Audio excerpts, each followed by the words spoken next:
You may proceed, Mr. Kasibona. As the court pleases, my lord.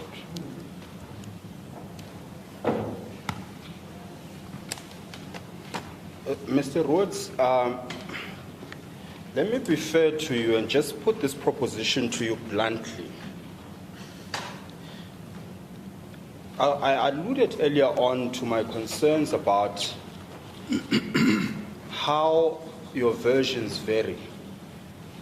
And it's an important issue because you're an expert witness who,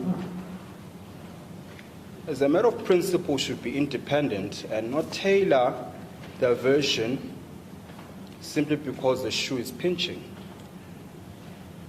Concessions where necessary must be made. And to be fair to you, I'll make an argument in closing, in due course, of course, about your credibility. And it's not just in relation to the book, it's also in relation to the oral evidence we've given here. And what I want to ask you, and I ask this in a very respectful manner, I promise you, do you have a propensity to misrepresent facts for convenience? No. Is this the first time you're hearing someone suggest that? Well, we live in the era of social media, so I think people make accusations on social media. Yeah. Let me just point you to specific examples, at least as far as oral evidence is concerned. And this is to give you an opportunity to respond to my assertion that you're not a credible witness, at least not to the standard expected of an expert witness. Yesterday or the day before, you testified that Mr. Julius Malema has got a Facebook account. And your answer when I initially put it to you that Mr. Malema will come here next week and testify that he's never had such an account, your answer to me was, well, I didn't put it in blunt terms. I did not leave out the possibility that in fact doesn't have such an account. And then I took you to the text, 3 instances in a space of 2 pages, where you definitively say, without qualification, that on Mr. Malema's account. Now you can appreciate the difficulty with that. Once you then say, well, I'm not too sure, because then how are we to take your book? And then at the point it became uncomfortable, your counsel stands up and then he presents evidence in court about what a page is and what a profile is. And then suddenly, again, your version changes. That was one example. The second example is this. When we were dealing with the question of your contempt of court, you came to court and the question was put to you, did you take the photo? What was your answer? Yes. Yes. Do you know what your counsel's version was before you said yes? Well, I'm not a witness in this matter. What I can convey to my learned friend is that I had been initially informed by my attorney that he had used his phone, not for purposes that was then later conveyed that the photograph had been taken. I just want to assess, in other words, the witness has been consistent. When asked by your lordship what happened, I said the witness is best placed. But in a situation where I have one attorney here, another attorney there, I can see the incident. So it doesn't go to the credibility of the witness. This goes to the statement made by me. Mr. Kasibona. Just on a point of correction, your lordship, the answer was not given to me, it was given to court. Counsel for Mr. Rhodes stood, for Afriforum rather, stood here and said, I received instructions from my attorney, speaking to the court, not me. I've received instruction from my attorney that Mr. Rhodes was indeed on the phone, but he didn't take any photo. That is on record. It's not evidence before me, it's before this court. The witness is then called and is asked, did you take a photo? And his answer is yes. Now, as to whether he's the one who's misrepresenting or is, in fact, we could call the attorney if it gets to that, as to where he got that version from. All I'm simply saying is there's inconsistency. I would rather we didn't go to a point where we call the attorney to come and testify about the version he gave the counsel. All I'm simply saying is there's that inconsistency. And I ideally want to reserve it for closing argument rather than calling a colleague to come and take a stand about something that appears incredible. That's the point I'm simply making, Your Lordship. Okay. Thank you. I'll permit the question to be put to the witness. The witness can explain. Thank you. Proceed.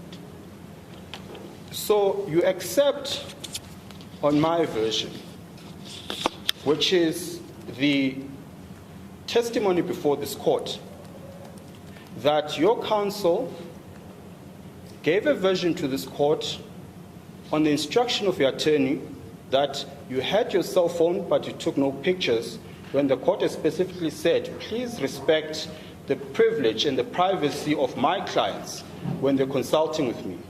And the version we're given is that you took no photo. And your counsel says that was the instruction from the attorney. I will not be unfair to you and ask you where did the attorney get that version from. I'm just putting it as a proposition. And then you take the stand, and the same question is put to you for one reason or the other. You then say, yes, I in fact did. The point I'm making is the evidence that relates to you specifically chops and changes, and quite frequently so. Sorry. Well, that's unfair. The evidence there by Mr. Roots is entirely consistent. The inconsistencies between the statement I made to the court and the statement made by Mr. Roots to the court. So it's unfair for my own friend to say that he is being inconsistent. Yes.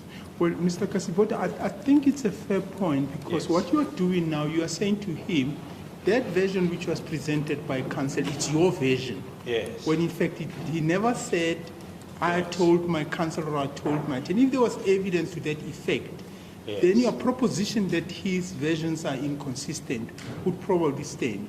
Yes. But here he simply says, I'm in the witness box, this is what I'm telling you. My counsel said this. I don't see any Yes. conflict or inconsistency between the two. No, absolutely. What I will submit to your lordship, and of course is probably better placed once we deal with the question of contempt again. The simple proposition I was making is, this is evidence that relates to Mr. Watts. Be it by a third party, be it by himself, there's always inconsistencies, or by and large, to be fair, there are these inconsistencies. And I'll sum up the point in my legal submissions. The point I Well, think is shouldn't you, made. if you wish to deal with that at this stage, shouldn't Yes. you put it to him Yes. that your version and the version put to the court by your counsel are in conflict with each other? And that, for me, it's, well, consequence Yes. of that would be inconsistency. Yes. But for the witness, what he's responsible to deal with Yes. is there is a version put by your counsel, there is your version. These two versions, how do you reconcile them? I think, in fairness to him, that's No, how that's fair. Your lordship, the difficulty with that, and I'm happy to do it, and perhaps we should do that. I did not want to go there because what that means is now I have to call my colleague who supposedly told my learned friend, who's counsel, that the instructions from the client are that he did not take any pictures. So ultimately, instruction means what my client told me is this. That's what instruction means. And I think for the benefit of the public, that must be understood. When someone says, I've taken instruction, they're saying, my client says. Well, I'm not sure whether the fairness to the witness, then there's a detraction from the need to be fair to the witness. Yes. Because the question of whether you're going to call the attorney or not, Yes. that's a decision you need to make. But I'm not sure whether fairness would then say the witness must be left in a situation where No, fair. he can't deal with the situation because it's not, we don't know as we sit now Okay. where these instructions came from. Yes. There could be very other sources from where the attorney took the instructions from. So I still think it would be wise to give the witness an opportunity to deal with the two. Sure. And also not to then say to him, you are inconsistent in regard to that issue. No, I accept that, Your Lordship. Then perhaps let's go there. Mr. Rhodes, your testimony to this court is that you indeed used your phone to take photos. Is that so? Yes. What was put to this court by your counsel is that he took instructions from his attorney, and the instructions are you did not take a photo. Do you know about that evidence? No. Okay. I'm putting it to you now that your counsel stood in court yesterday, said I've taken instructions, and the instructions are Mr. Rhodes indeed had his phone, but he did not take any picture. Do you want to contest that? I cannot, I can sound like a politician and say I cannot confirm nor deny. It's just because I did not hear the statement.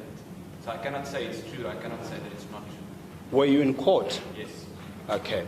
I'm putting it to you, that's what your counsel submitted to this court, and you're saying you didn't hear. Just Well, it might be just fair. I understand there is a running record.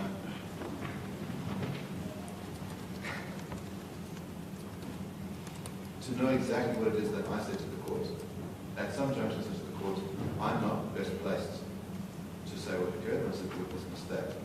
I said, but there may be, in other words, in the back and forth of what was being asked of me, that might best be placed on the record.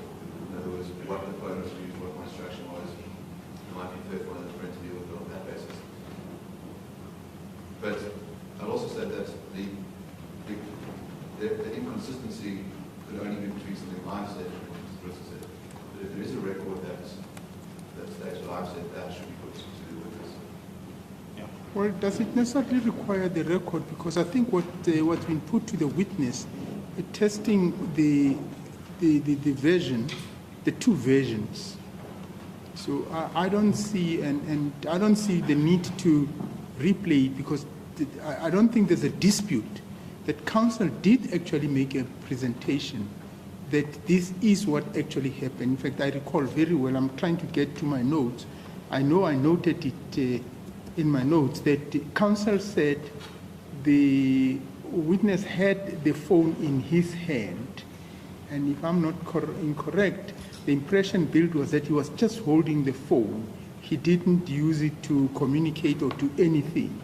I can't recall quite well, and I would have liked to get to my notes whether the issue of photos was actually raised, but give me 1 second, let me see if I can get to my notes.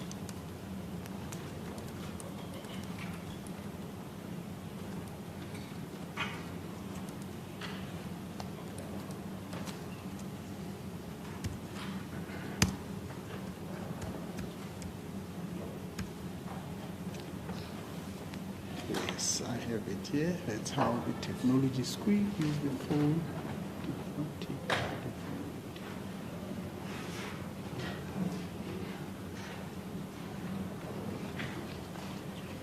I've summarized it as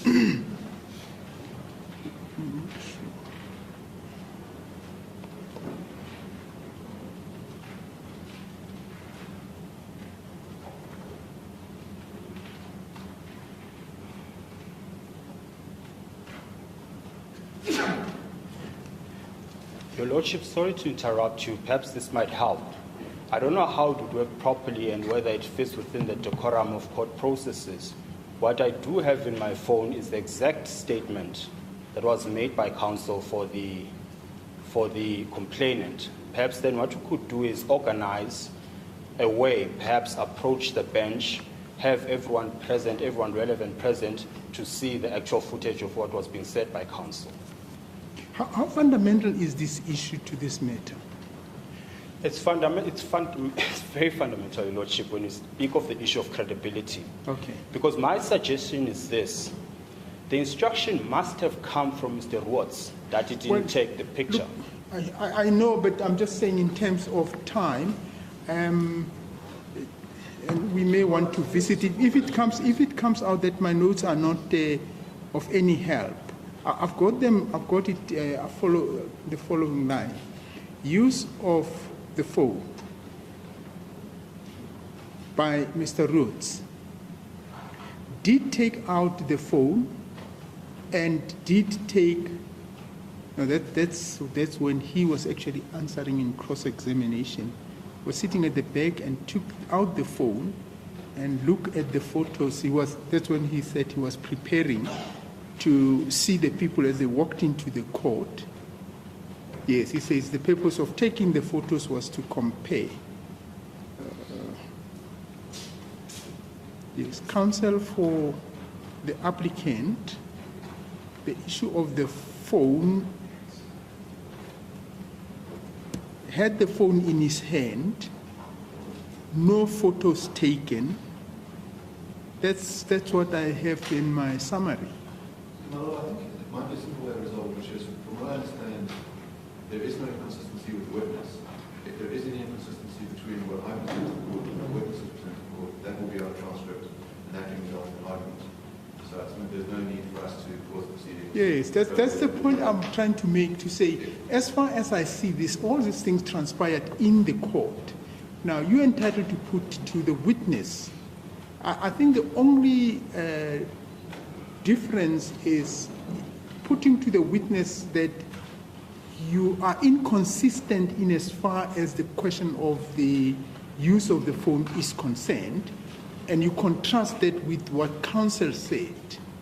I think you're entitled to put that to him, and in my view, that's an issue that can be dealt with in argument, to say we put it to the witness that this is what his counsel did, and of course, as I said, it's up to you to then, I don't know whether you or Mr. Oppenheimer to then decide whether you want to call the attorney in relation to the statement about the use of the phone. Yes, Your Lordship. I'll take your direction, Your Lordship, but I must make the point that all I'm getting at is, and which is a question I would have asked eventually, Mr. Rhodes, did you instruct your attorney that you did not use your phone for purposes of taking a photo? That's where I was going. Well, and I think that's a fair question. Proceed to ask the question. Mr. Rhodes, did you instruct your attorney to the effect that you used your phone, but you took no pictures? No. Then let's move on.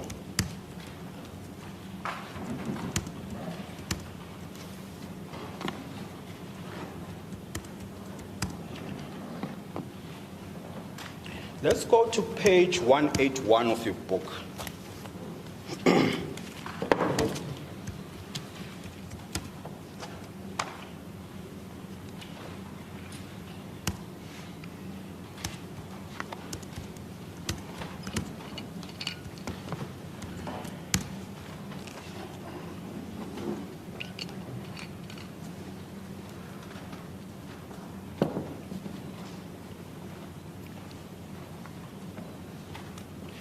Is your Lordship with us?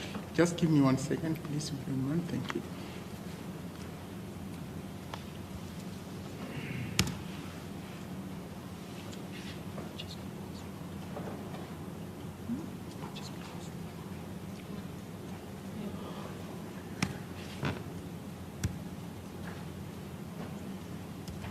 Just give me the page again. It's page 181 of the physical book. Of Your the Lordship. physical. Okay, 181. Yes.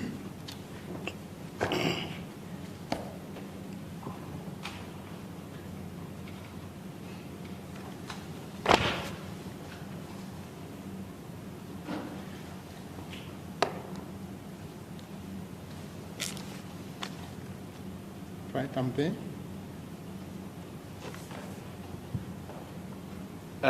Mr. Rhodes, the second last paragraph of that page starts with your comment under chapter 13 titled Labor, or rather Land and Labor. You say in April 2018, Deputy President David Mabuza made it clear that the ANC regarded land reform as a racial matter when he threatened that there will be a, open quote, violent takeover, close quote, if white people did not agree to volunteer some of their land.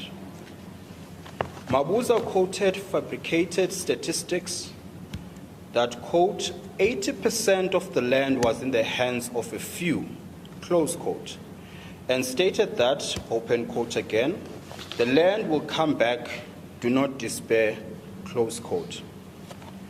There are, however, three major problems with the ANC's stance on land reform. The first is that it is based on a flawed perception of history. Let's stop there. I gather you followed the reading and you understand what you're capturing there. When you say this whole idea of land reform is premised on a flawed perception of history, is that reference to the claims that Europeans upon arrival forcefully dispossessed persons that were in South Africa at the time? Is that the proposition? Yes, that's part of it. Okay. And you say the second reason why the ANC's policy on land reform is flawed is that there is no real hunger for land. In fact, the vast majority of black people in South Africa have no interest of owning agricultural land. You remember that? Yes. And you qualified it, to be fair to you, you qualified that. And your qualification came under the heading, no hunger for land, which appears on the same page 182. One of the qualifications you give is on page 183. On the fourth paragraph, where it starts with, this is also evident. And if you skip the first two sentences, you say, the reason you say black people, I want to quote your words. The reason you say, in fact, the vast majority of black people in South Africa have no interest of owning agricultural land is, the evidence for that is, from 2000 to 2015, the population of so-called black Africans in Johannesburg increased by 76.7%. The corresponding number for Cape Town is 122.4%, and for Pretoria, 71.6%. You can confirm that? I can confirm that that is what I wrote, but not that that's the only explanation. No, of course, I'm just pulling out one, and I'm pretty sure my learned friend, if he feels I'm being unjust to you in re-examination, is going to take you through the same exercise. I just want to focus on what I want to focus on. Now, to understand the logic and put these pieces together, the land reform policy of the ANC is flawed because it is built on an idea of redistributing and reforming land justice. It is flawed because the people that they want to implement this policy for actually don't, in general terms, want agricultural land. And the reason you say that is because, by and large, they're moving to urban areas that you've referred to. Is that a fair summation of the argument? Yes, except as I said in my previous answer, it's not the reason, it's the following. It's one of the reasons. Yes. No, for sure. And I think you're right. And I'm saying to you, my learned friend, will take you through that. I mean, you also make the point in the paragraph immediately above, the notion of large-scale hunger for land is a myth, and then you quote statistics there, and let me be fair to you, let me actually take you there. I think it's only fair. You say in the paragraph immediately above, notwithstanding the fact that the figures of white land ownership provided by Mbili are inflated, at least 34.5% of all land in South Africa and 26.7% of agricultural land are black-owned. The problem is, therefore, that South African government is dedicating to reducing the amount of land owned by white people, while it is not regarded as a priority by the majority of the black people. So that's one of the reasons you give. So we get the idea. Now I'm saying to you, you're saying the idea, the policy formulation of the ANC to land reform is flawed because by and large, black people are not interested in agricultural land. That's what you say. Yes. That's the point I'm trying to get to. Now, let me ask you this. Do you know why black people migrate to urban areas? I believe there could be various reasons. Yes. What are they? Well, one of the reasons, one of the most significant reasons would be that there are more job opportunities. Sorry, just speak a little bit louder.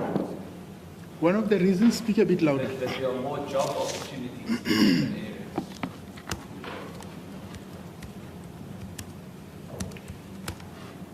So in essence, it has nothing to do with the fact that they actually don't want the land. It's a question of opportunities, is it not?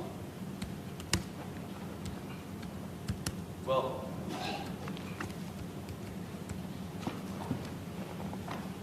people tend to go where there are opportunities. People tend to want to go where there are opportunities. So Yes. the two are linked in a way, but it's broader than that. No, but let's answer my question first, and I'll allow you to qualify. Based on the answer you've given me, by and large, black people migrate to urban cities not because they don't want agricultural land, but simply because there are opportunities there. Is that not so? Well, I believe a significant part of the answer is that people are moving to urban areas because they want to move to urban areas. There is that shift again. I think you're accusing me of shifting because I'm not giving the answer that you want me to give. Maybe I am. Then let's try again. I asked you the question, do you know why black people move from agricultural land and agricultural space to the urban areas? What was your answer? I answered that a significant part of the explanation is that there are more job opportunities in cities. Yes. So by and large, they move to urban areas purely, or rather, mainly because of the opportunities. Yes. Then it can't be a fair conclusion that they are moving to cities by and large because they have no interest in the agricultural land. Surely that's the logical flow. Well, yes, if you exclusively Yes. one statistic and not to the bigger picture. And that statistic is, to use the word, largely. It's not the total amount of them, it's largely.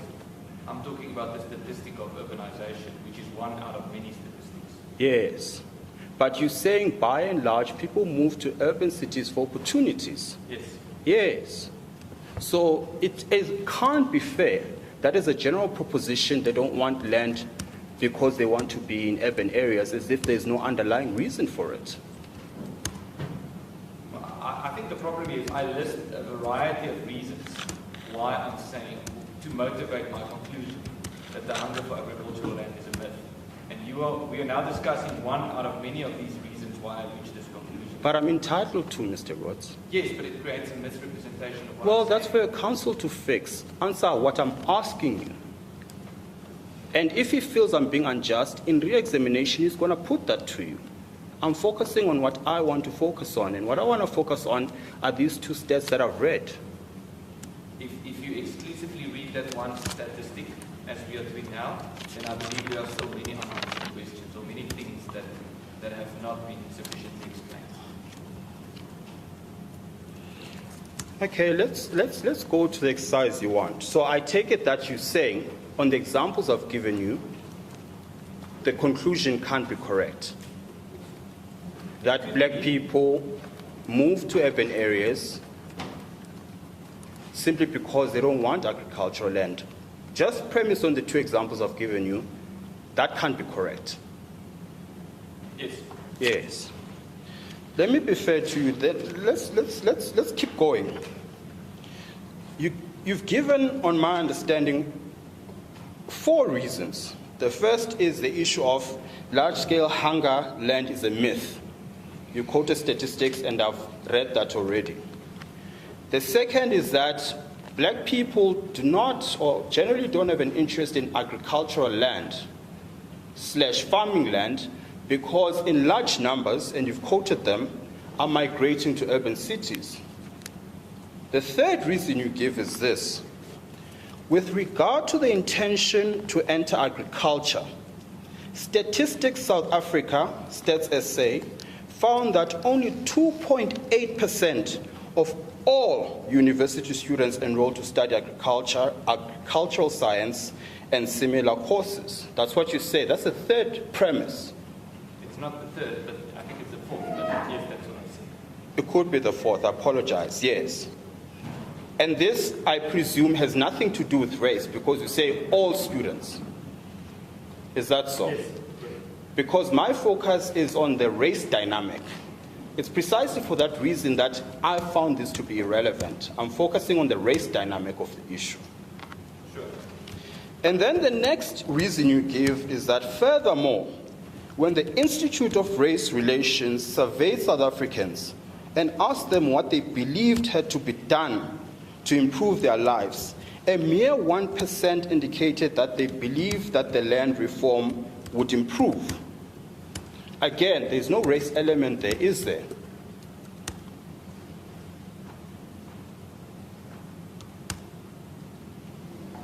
Yes, not the way it's framed here.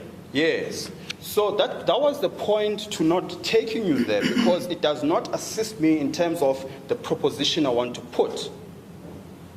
So now we can accept, bearing in mind the proposition I want to put and that the race dynamic of the issue is important, then I am entitled to limit myself to the examples I've given you. Not so.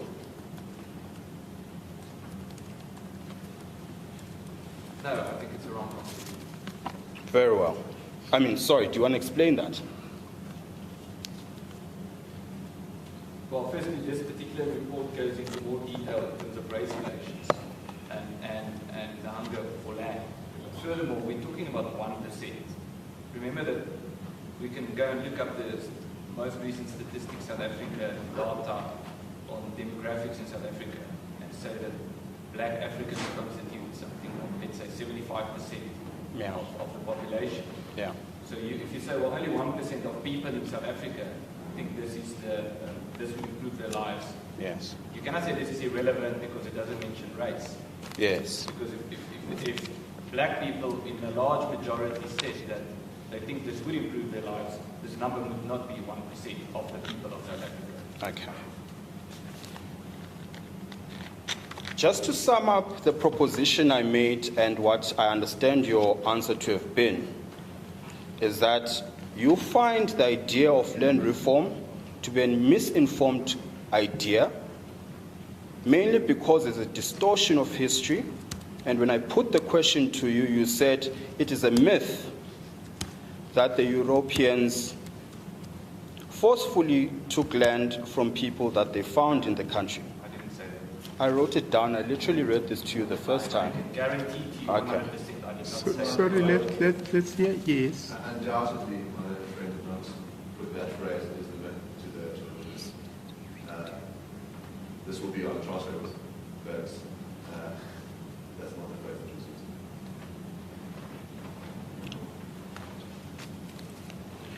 I went further. I read a second phrase and I said the notion of large-scale hunger for land is a myth. Is that in your book? Page 183, the third paragraph. The notion of large-scale hunger for land is a myth. Yes, but you're only reading part of the sentence. At least with regard to rural agricultural land. Yes. But that's what we're talking about, agricultural land. Yes. Yes. And then you say the second reason why the policy on land reform is flawed is that there is no real hunger for land, because the vast majority of black people in South Africa have no interest in owning agricultural land. And then you quote the statistics that I referred to, and you said one of the main reasons black people actually move to urban areas is because of opportunities. Yes, you confirm that version. Yes. Yes. Let's move on.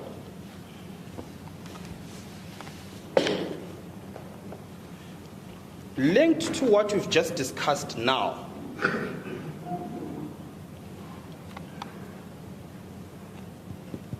You criticize the whole idea of land reform, and I think it is common cause, and there can be no dispute in this regard, that one of the founding, my client is going to be so disappointed that I don't know what they call it, but one of the cardinal pillars of the EFF is the question of land reform. Yes. And on your logic, the whole premise of the EFF is flawed. Is that not so? Yes. Yes. What then that suggests to me is, until someone reads your book and your statistics,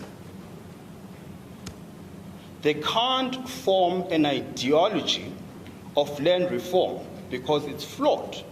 One must have regard to your stats and your argument before they can embark on a political agenda in relation to land reform. Is that not so? Yes, well, it's not about my stats or my argument. It's about being in touch with reality, regardless of whether it's me saying it or someone else saying it. So the essence of what you're saying is the EFF is not in touch with reality. Yes. Yes. Let's take that further. You said the whole premise of the EFF is flawed because of the reasons you've given. And I put it to you that the EFF would have formed its ideology on the basis of the constituency that it represents. Can you accept that? Yes. And what that entails is a consultative process with the constituency. And that's a proposition, not a question. And out of that consultative process would be the aspirations and the wishes and the interests of that constituency. And that would be reflected in the ideology of the EFF. So to take your argument to its logical conclusion, the entirety of the constituents of the EFF has a flawed perception about land. Is that the proposition? No. Explain to me. I don't think, to my mind and in my experience, the process of representing a constituency doesn't entirely work the way it was described now. The way it works in practice, to a very large extent, is that the leadership of... I'm so sorry to do this to you. So we're not discussing in principle, I'm talking about the EFF particularly. Okay. Let's talk about the EFF then in particular. Yes. I think it is not so much an issue of the membership dictating policy as it is the leadership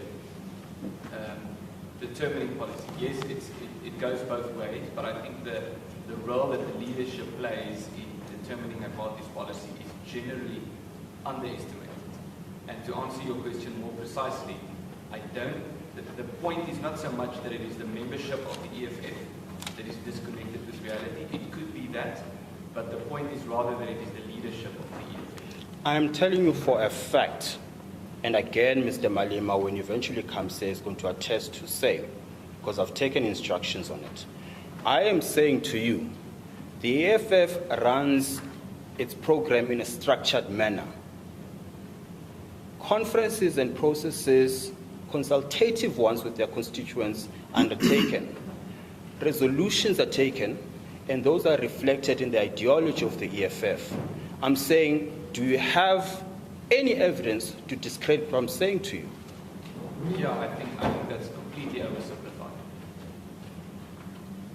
Explain. I can explain. Please. If the EFF, imagine this, if the EFF were to have a national conference and the membership of the EFF were to propose that the EFF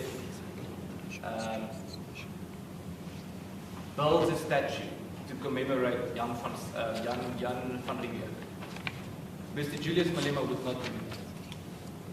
He's not simply a person who's waiting for commands given by his But how do you know that? Because he's a leader. So, A leader is not simply who just waits for people to tell him what to do. as a general principle or in relation to Mr. Malema?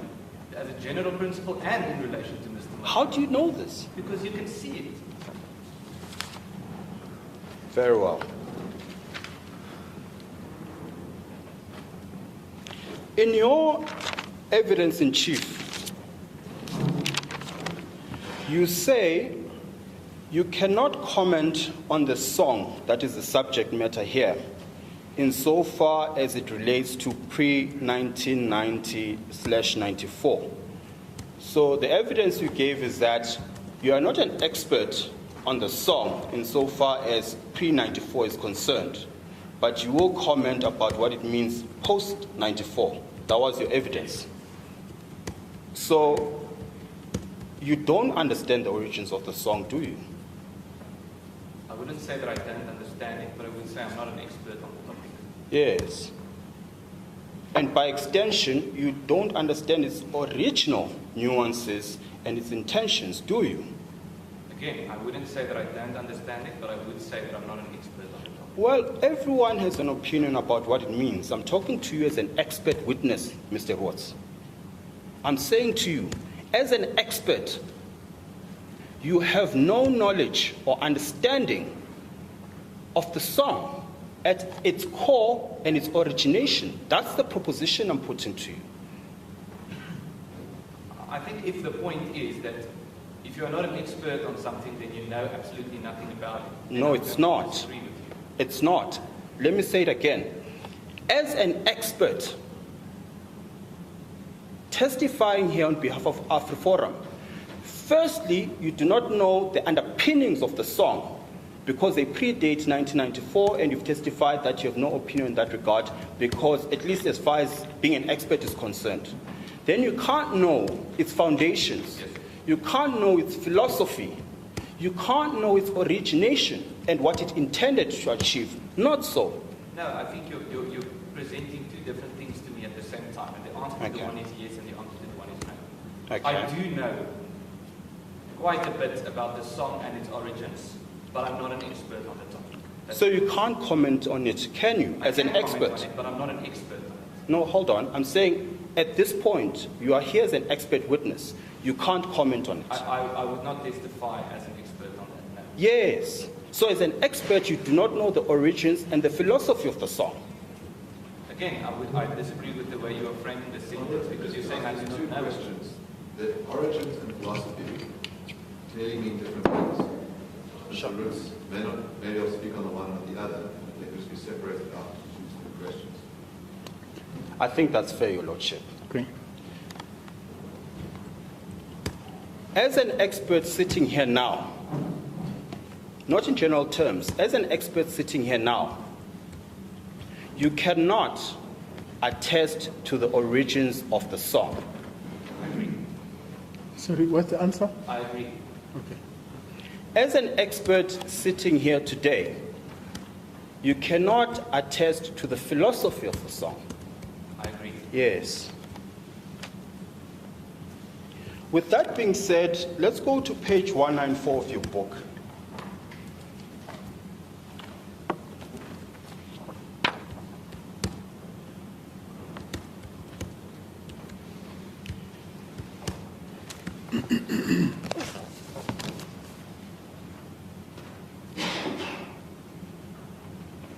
$190? 194, Your Lordship.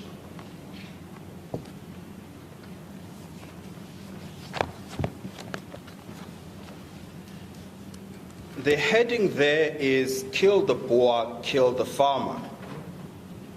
If you go down to the third paragraph, where it starts with the words "on 17 April 1993," you go to the second sentence that starts with the slogan. It says the slogan, it should be "Dubula Ipuna." I presume that's what you meant. No, I don't think so. Well, there's no such a song though, Mr. Rhodes. There's no such a song called Bulula. I'm not calling it a song. I'm calling it a slogan. Yeah, slogan. There's no such a slogan. The slogan is Dubula Ipun. That's a song. Yes. So is the slogan. The slogan Bulala Amabun Yes. was used. Yes. So in other words, there was an event and someone said Bulula Amabun. Bulula is not a word, Mr. Ross. That's what I'm saying to you. That might be so. Okay. In your favor, let's assume that was the intention, Bulala Mabun, which for the benefit of the court and the public, Bulula, which ought to be Bulala, means kill. So the slogan translated to English would be the slogan, kill the Boer, which is the English translation that's eventually given, was used.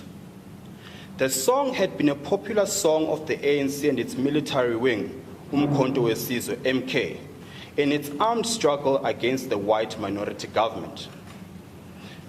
The proposition is this. At this point,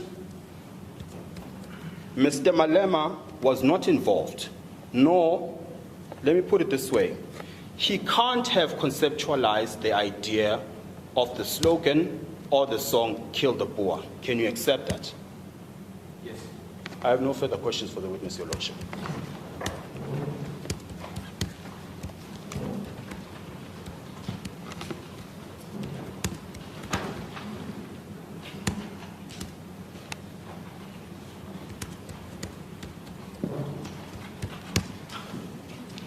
Right, re-examination.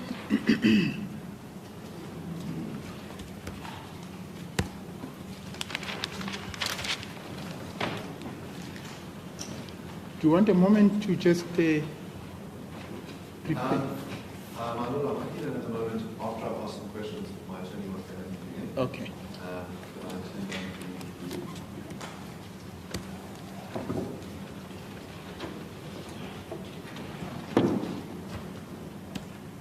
Mr. Roseberg, I'm asking you about Kroll Publishers. Do you have an indication of how many different books Kroll Publishers publish?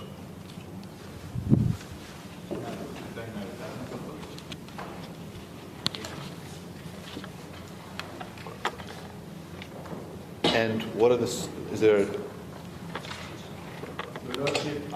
let's wait for this change. I'm sorry, for the benefit of the public and perhaps the reporter, can you just have a moment for the media to move the cameras to Mr.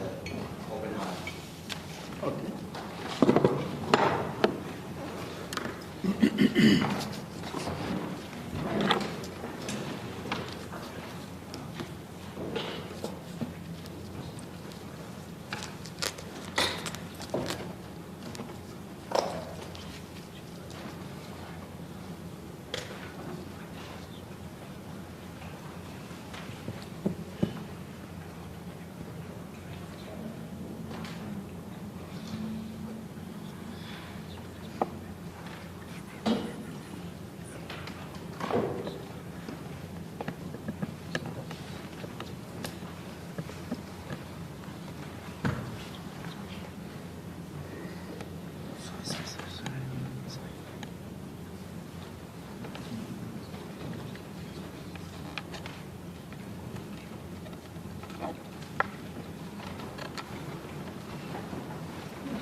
Okay, I think we can proceed. Yes, Mr. Oppenheimer.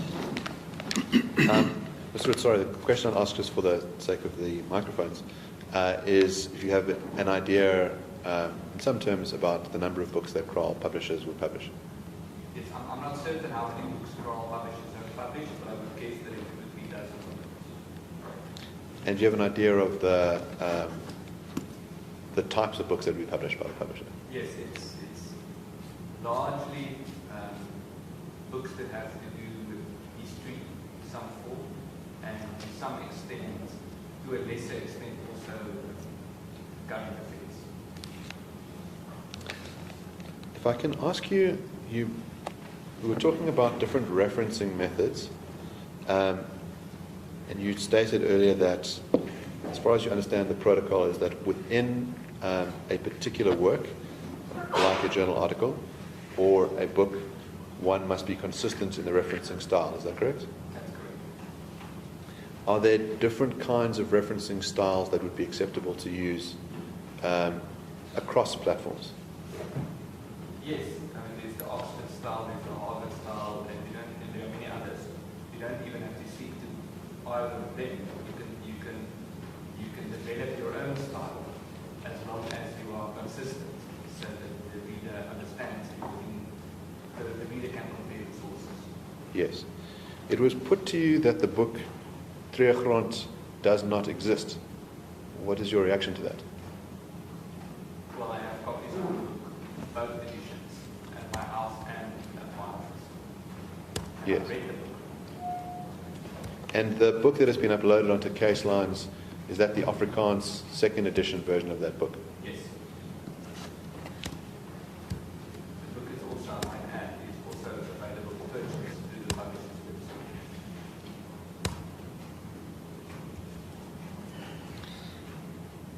If I can ask you about the section in your book that refers to a supporter of Mr. Malema making a statement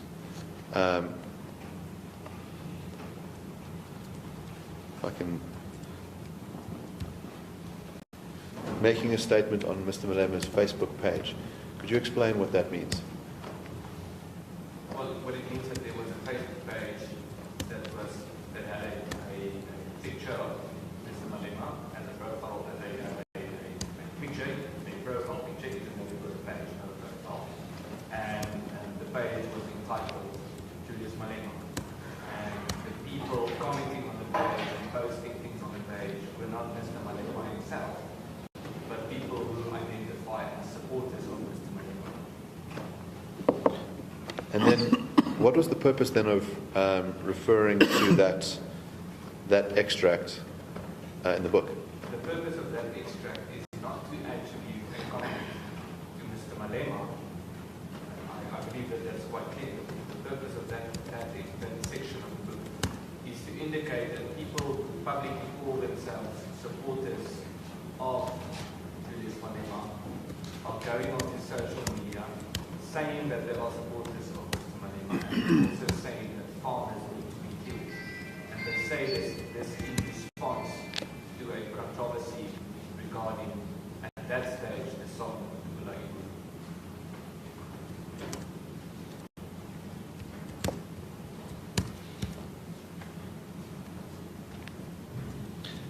If I can ask you about to return to the question around citation methodology,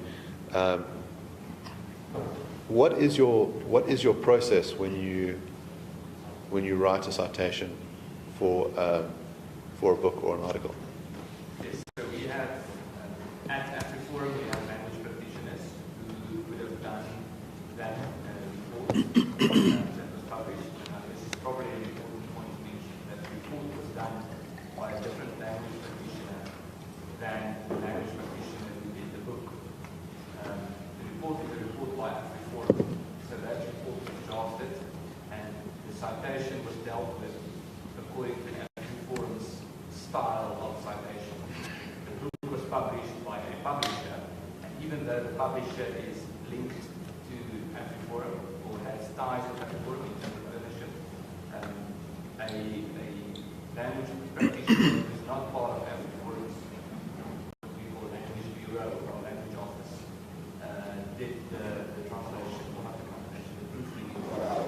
So it was two different offices, you could say, that did the book and report. And also in terms of your question, my style of approach has always been to decide on a particular style when writing something like this, to write it as best as I possibly I'm not a language expert, that I will make mistakes in the writing process. And then I hand it over to a language practitioner for spelling mistakes, typing mistakes, language errors in the case, and particularly to make sure that the footnotes and source references are used.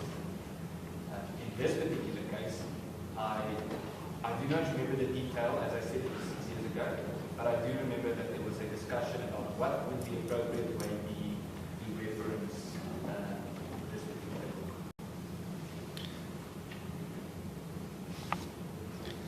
If I can ask you about your role as an expert.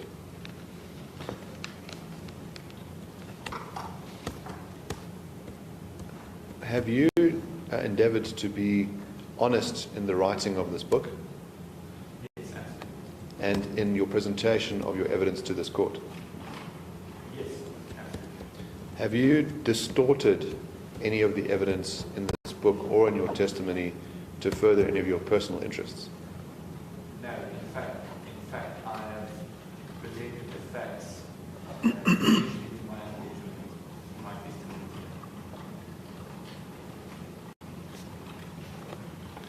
Have you, if there are areas where you are not sure about your expertise, what approach have you taken?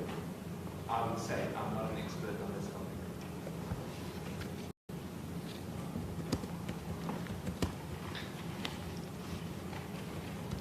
Would you describe your book as one of the most comprehensive books on the topic of farm attacks and hate speech and their connection? Yes. I would go further to say that the best of my knowledge it is the most comprehensive, not one of them as well.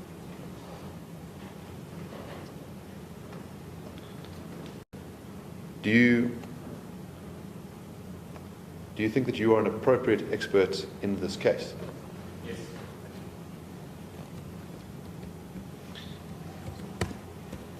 My Lord, I have no further questions for the witness.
Okay, thank you very much. Your excuse, Mr. Woods.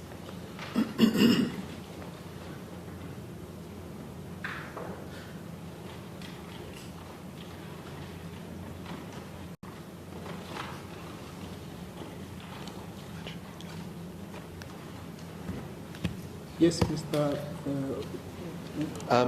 My Lord, I think it's a good junction to take the lunch break. I have a witness, Mr. Henny Human, who will testify after lunch. Is it the factual witness or an expert? Expert witness. An expert witness. Yes. And just give me a sense, how long is the expert going to take? I imagine that my evidence in chief will be in the region of an hour. Okay. The hope is to finish with that evidence today. in its entirety. And then you will have one factual witness. 2 factual witnesses and 1 further expert. The intention is to call the factual witnesses on Monday, the expert on the Tuesday, and that affords, from discussions I've had with my learned friend, them 3 days to call their 2 witnesses, being Mr. Malema and their expert witness, Professor Gunner. Okay, thank you very much. Let's then adjourn for lunch. The court shall adjourn.